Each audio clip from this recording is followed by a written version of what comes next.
Thank you. अब मैं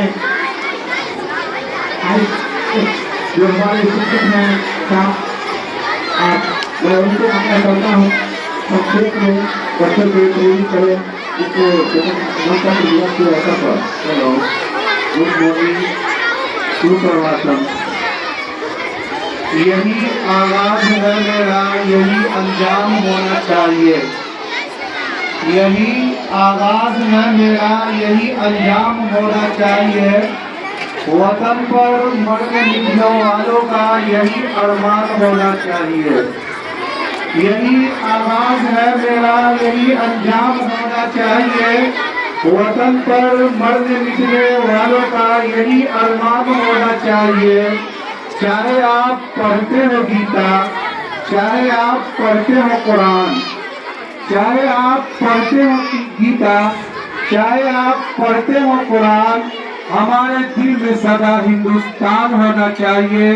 हमारे दिल में सदा हिंदुस्तान होना चाहिए।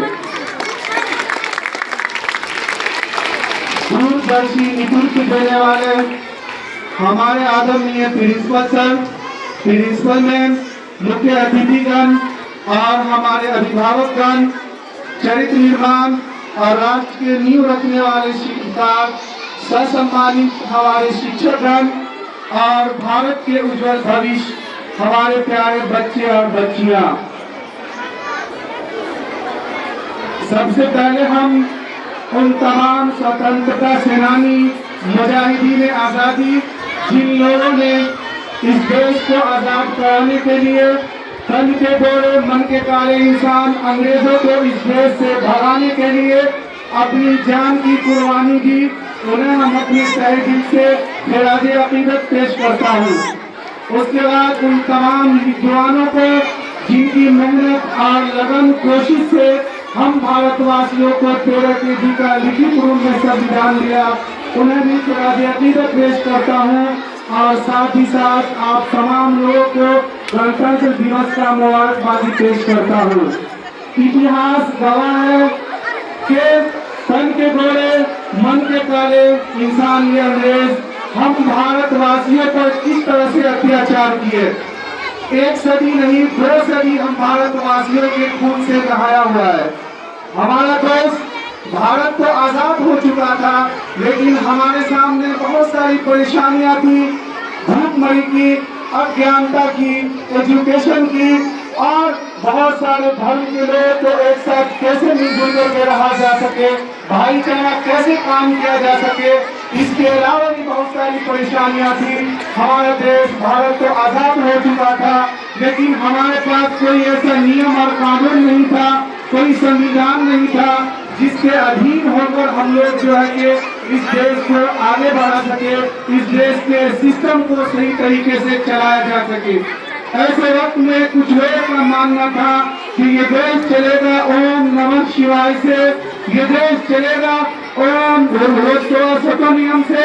कुछ लोगों का ये मानना था कि ये देश चलेगा बिस्मिल्लाहिर्रहमानिर्रहीम से। कुछ लोगों का यह मानना था कि ये देश चलेगा एक ओंकार सतनाम करता वीर काल मूरत अजोनी से भूमि प्रसादी।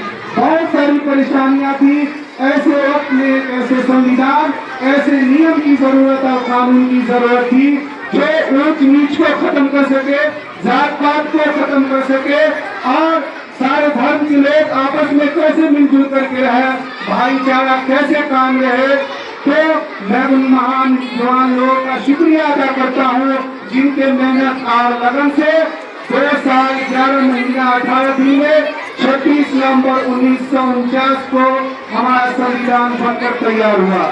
यहाँ पे बहुत सारे ज्ञानदाता लोग हैं, लेकिन थोड़ा हम इतिहास में जाना चाहते हैं कि हमारा संविधान जब 26 नवंबर 1949 को बनकर तैयार हो गया तो फिर 26 जनवरी को क्यों लागू किया गया?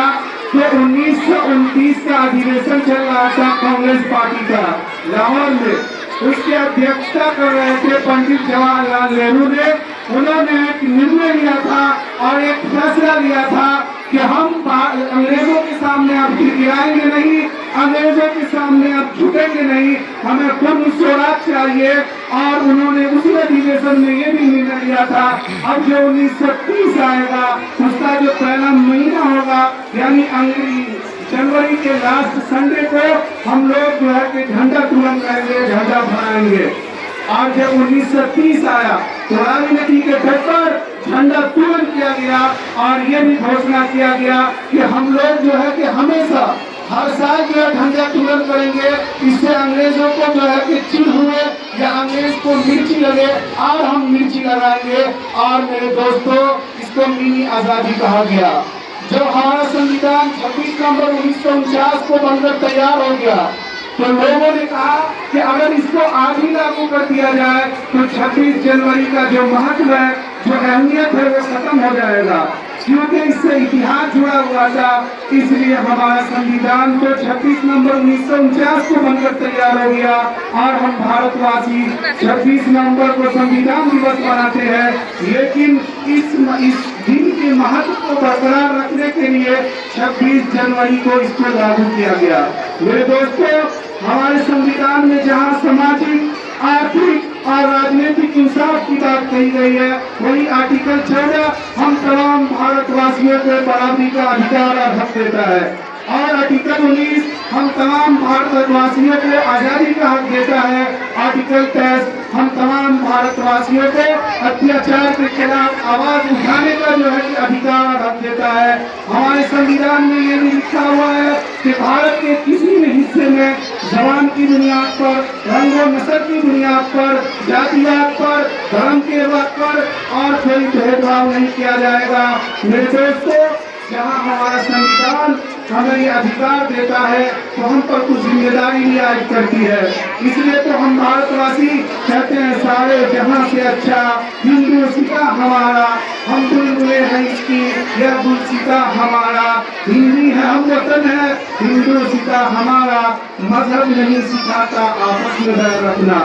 मेरे दोस्तों, मैं ये भी कहना चाहता हूँ कि राष्ट्रीय गान के 52 सेकंड शांति से खड़े रहने से हमारी देशभक्ति पूरी नहीं होती। हमें हर वक्त सावधान रहना होगा, 24 घंटा हमें सतर्क रहना होगा।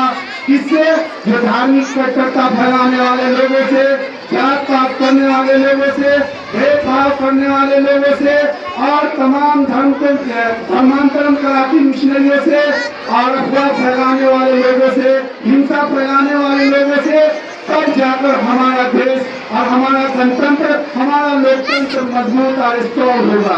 मेरे भारत के उज्जवल भविष्य, मैं आप लोगों से भी कुछ कहना चाहता हूँ कि हमारे पूर्व राष्ट्रपति APJ अब्दुल कलाम साहब ने कहा था कि सपने वो नहीं जो हम सोने के बाद देखते हैं, सपना वो है जो हमें सोने नहीं देता।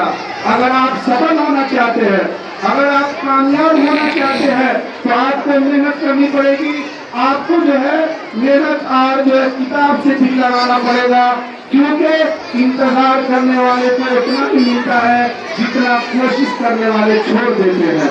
जिंदगी का रेस हो या गाड़ी का रेस हो, कामयाब और सफल वही होता है जो टाइम पर गियर चेंज करता है। अगर आप सफल होना चाहते हैं, अगर आप राजा की तरह राजा बनना चाहते हैं तो आपको भी गुलामों की तरह कोशिश करना पड़ेगा। हम जानते हैं कि हम लोग गरीब समाज से बिलोंग करते हैं। मेरे प्यारे बच्चे और बच्चियां, अगर आपको पढ़ने में, लिखने में कोई कठिनाई आती है, कोई परेशानी का सामना करना पड़ रहा है तो आप इससे हरगिज़ नहीं जो है कि घबराइएगा, क्योंकि सफलता का रास्ता आसान नहीं बल्कि बहुत कठिन और मुश्किल होता है। आपके जेल में गांधी हो या ना